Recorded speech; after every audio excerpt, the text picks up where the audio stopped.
Hi, and welcome to my kitchen. Today we're going to be preparing a very special meal. You know me, I love soup, and we're going to make a huge pot of soup for these cold, wintry days.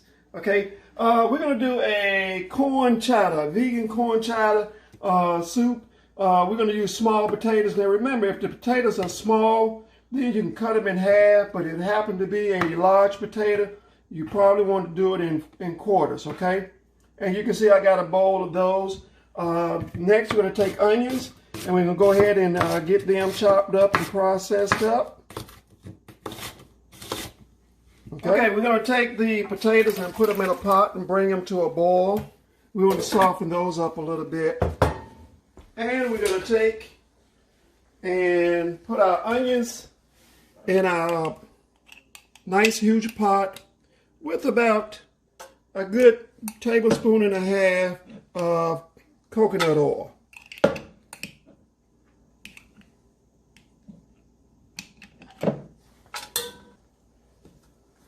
I'm going to go ahead and put those in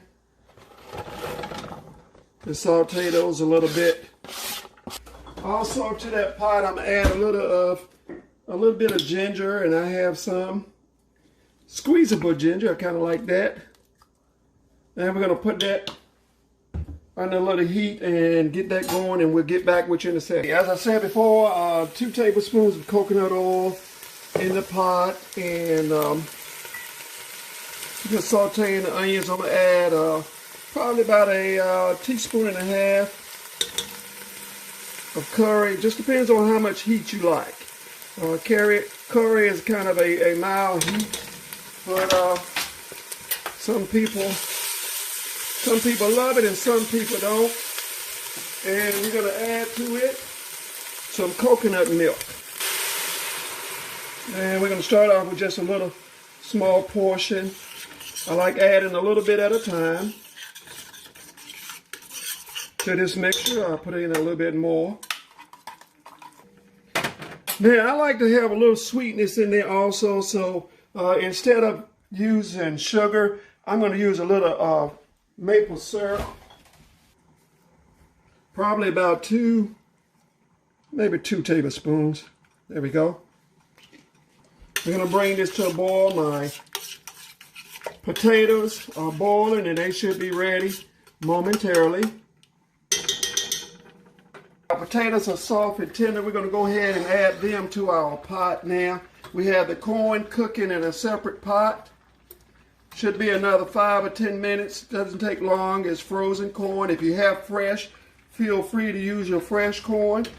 And you know the way we do it. We got this stock here. We're not going to throw away any kind of vegetable stock, because we can use it at a later date if we feel like we need it. And we're going to mix this around in this mixture. And the corn should be ready shortly, and we'll put it in. Now we're going to add the corn to the mixture. And as you can see, we're going to have to add some vegetable stock, and we have some right here. Matter of fact, in this pot that we can use. Okay, I have all of my corn in the pot. Now I'm going to add the remaining part of my coconut milk.